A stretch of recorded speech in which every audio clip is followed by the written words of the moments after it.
Cuando hablamos de vampiros, lo primero que se nos viene a la cabeza es la capa, los colmillos, alguien muy guapo con cara de tragedia. Pero el vampiro original no era eso. El vampiro primitivo era un cadáver hinchado, un problema sanitario. Una explicación desesperada cuando un pueblo comenzaba a morir y nadie entendía por qué. Y esa diferencia entre el cadáver plaga y el icono seductor es el corazón de este vídeo. Porque el vampiro es el monstruo que mejor se adapta, ya que cambia de forma según los miedos de cada época. Y ojo, porque esto conecta directamente con el vídeo de Frankenstein. Porque igual que Frankenstein nació en Villa Diodati, el vampiro moderno también comenzó a cocinarse allí. 1816, el año sin verano, tormentas, encierro. Allí estaban Byron, Percy Shelley, Mary Shelley y un joven médico llamado John Polidori. Y en este contexto sale algo clave. El vampiro, publicado en 1819. Aquí la figura del vampiro pega un salto enorme. Ya no es ese cadáver del folclore, sino un aristócrata frío, magnético, elegante y sobre todo peligrosísimo. Estamos hablando de un vampiro byroniano. Y esto es muy importante porque Byron, más allá de la persona, se convierte en una plantilla cultural. El hombre maldito carismático del que salen infinidad de personajes en la literatura del siglo XIX. Mini paréntesis. Si algún día quieres un vídeo solo sobre Byron y cómo su figura inspira a medio imaginario romántico, personajes tipo Heathcliff y otros herederos, dímelo porque eso da para un capítulo entero. Pero ahora volvamos al vampiro, porque Polidori abre la puerta, y Stoker la convierte en el edificio entero. Porque la novela Drácula de 1897 no es solo otro vampiro. Es el momento en el que el vampiro queda fijado como mito moderno. Stoker toma la figura y la convierte en un símbolo total. Invasión con el símbolo del extranjero que llega a tu casa. El deseo por lo prohibido que seduce. El contagio tomando como símbolo la sangre como amenaza. El poder por ese aristócrata que se alimenta de otros. Y por supuesto, la paranoia y el control. Polidori crea el molde del vampiro social, pero Stoker lo vuelve un mito universal. Uno lo convierte en personaje, el otro en icono. Y por eso, cuando el cine comienza a adaptarlo, casi todo lo que entendemos por vampiro viene de aquí. Pero antes de llegar a ese vampiro elegante hay que entender de dónde venimos. En el folclore el vampiro es un símbolo de pánico comunitario, ya que muere uno y luego comienzan a morir el resto. Y entonces el pueblo busca un culpable, y ese culpable está en el cuerpo, el cadáver. Se abren tumbas y se encuentran cadáveres hinchados, raros, con sangre en la boca, con uñas o pelo que parecen haber crecido. A día de hoy sabemos que muchas de esas cosas tienen explicación científica, pero entonces solo era más gasolina para el mito. Por eso el vampiro folclórico no era seductor, era un cadáver sospechoso al que había que neutralizar con rituales. Estacas, reenterramientos, quemas, decapitaciones. Y aquí está la idea central, porque el vampiro nunca es un monstruo fijo, sino una plantilla cultural y social. Puede ser plaga, depredador, amante, adicción, poder y marginalidad. Cada época lo va reescribiendo, pero sin romper el mito. Hoy vamos a hacer ese viaje, del cadáver hinchado a Polidori, para luego pasar a Stoker y su mitificación del vampiro, y de ahí al cine.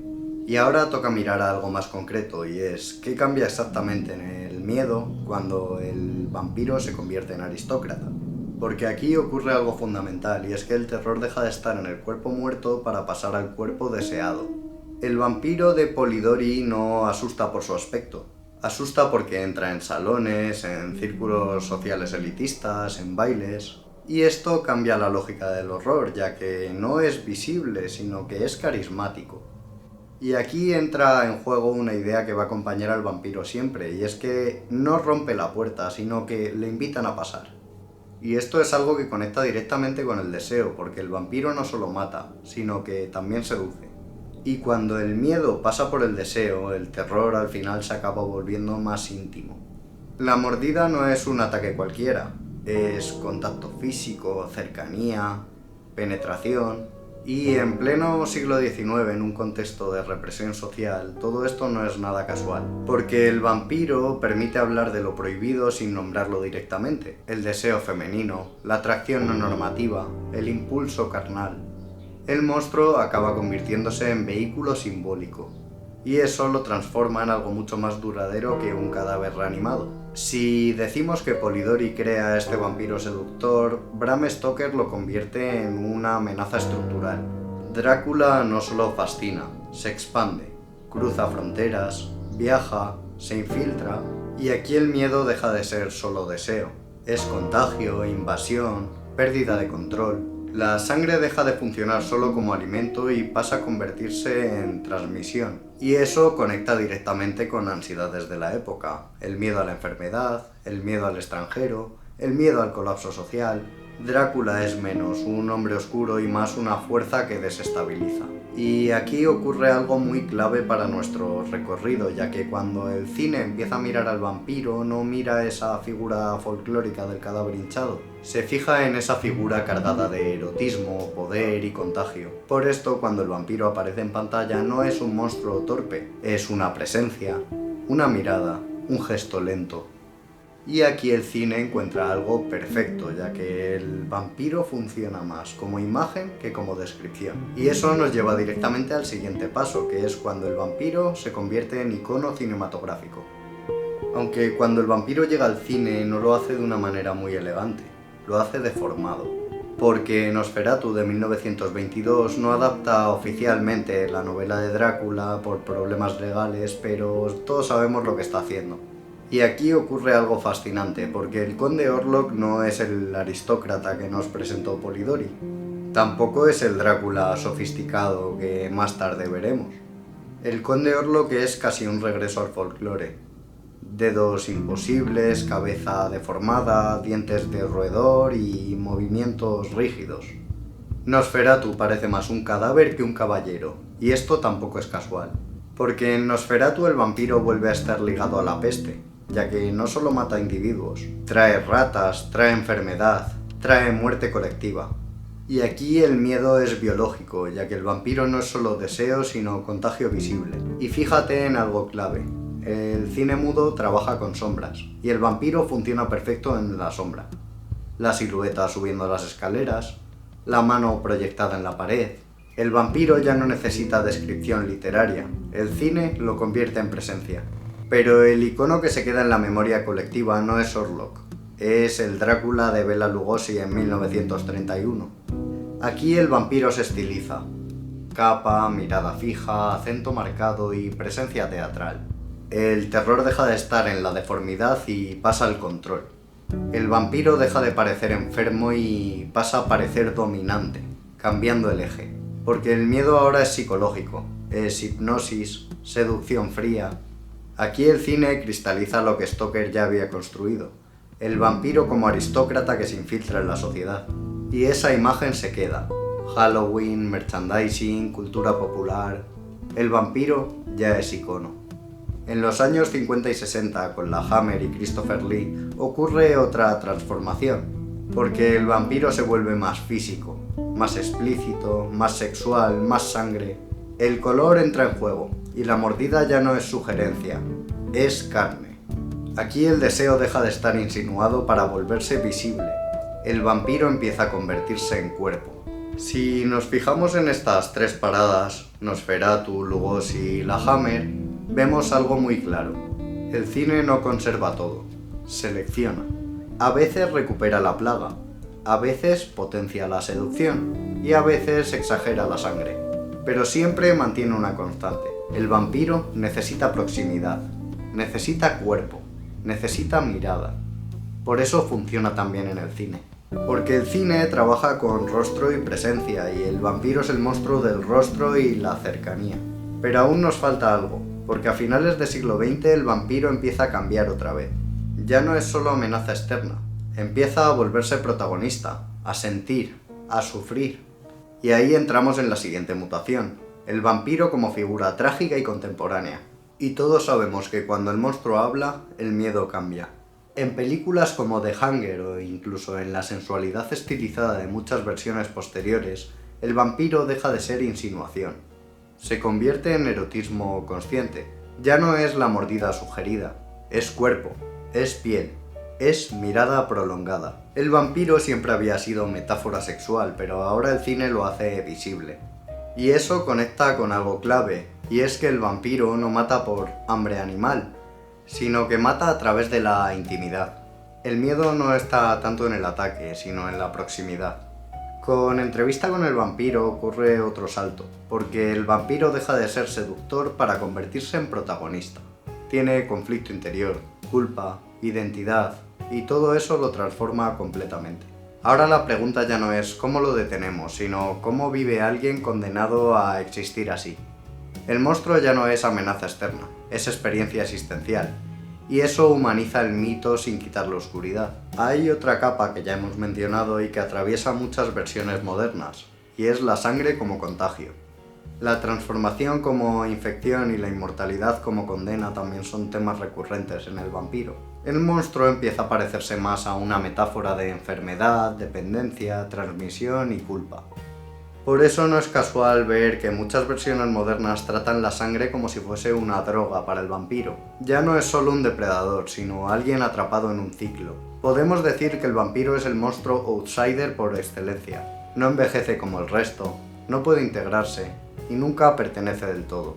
En películas como Let the Right One In, el vampiro no es solo amenaza, es marginalidad, soledad y exclusión. Y eso explica por qué el vampiro es tan adaptable. Porque puede representar tanto al poder que domina como al marginado que no llega a encajar. Es una figura dual, y por eso nunca se agota.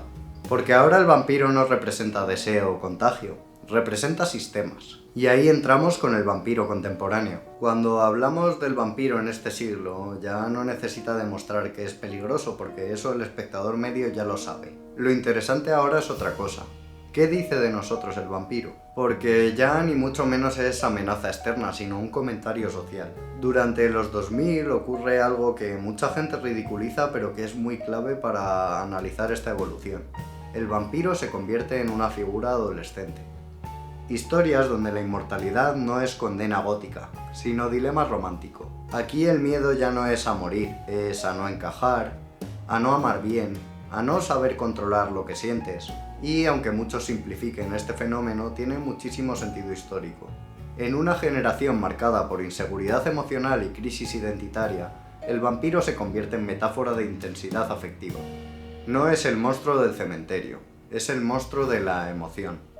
En películas como A Girl Walks Home Alone at Night, el vampiro deja de ser aristócrata europeo. Es figura femenina, es nocturna, es silenciosa, es casi una presencia espectral en un espacio urbano deshumanizado. Aquí el vampiro no representa el poder dominante, representa ambigüedad, es amenaza y víctima al mismo tiempo. Y eso es algo muy del siglo XXI, porque el miedo contemporáneo no es solo a lo que nos invade, es a lo que nos atraviesa. Y luego llegamos a algo todavía más interesante. Películas como El Conde o Sinners llevan el vampiro a terreno explícitamente político. El vampiro ya no es solo individuo, es sistema, es explotación, es élite, es estructura que se aprovecha de otros. En Sinners, por ejemplo, el vampiro aparece en un contexto donde raza, historia y poder se cruzan. Y eso es revelador, porque el vampiro vuelve a su esencia original, alguien que sobrevive absorbiendo a los demás, pero ahora la lectura es social. Si miramos el recorrido completo, vemos una constante. El vampiro siempre habla de intercambio, de sangre, de intimidad, de poder, de quién se alimenta de quién. Por eso nunca desaparece, porque cada época necesita una figura que encarne deseo, contagio, dominación, exclusión, y el vampiro lo hace muy bien sin romperse, solo cambiando de traje. Desde el cadáver hinchado del folclore del siglo XVIII al vampiro político del siglo XXI, no estamos viendo a criaturas distintas, estamos viendo el mismo mito adaptado a miedos diferentes. Y ahora sí toca cerrar la pregunta central, y es ¿por qué el vampiro es, quizás, el monstruo más inmortal del cine? Si miramos cada parada de este viaje parece absurdo, porque empezamos con un cadáver hinchado en una tumba abierta, pasamos por un aristócrata romántico, después por un icono de Hollywood, luego por un amante trágico, un adolescente intenso, una figura marginal, un símbolo político, y sin embargo seguimos llamándolo vampiro. El vampiro no sobrevive porque tenga colmillos, sino porque es una figura flexible. No depende de una forma concreta, depende de una idea. Además es una idea muy simple. Alguien que vive de otros, alguien que necesita intimidad para dominar, alguien que convierte el deseo en riesgo. Eso nunca deja de ser actual. En el siglo XVIII era miedo a la plaga. En el XIX miedo al deseo y al extranjero. En el XX miedo al contagio, al poder, a la identidad. En el XXI miedo a los sistemas que nos absorben. Y mientras existan miedos que impliquen intercambio, poder, dependencia o deseo, el vampiro seguirá volviendo. No porque sea inmortal, sino porque nosotros seguimos necesitando una figura que encarne todo lo que no sabemos nombrar. Y esa figura, desde hace siglos, tiene colmillos.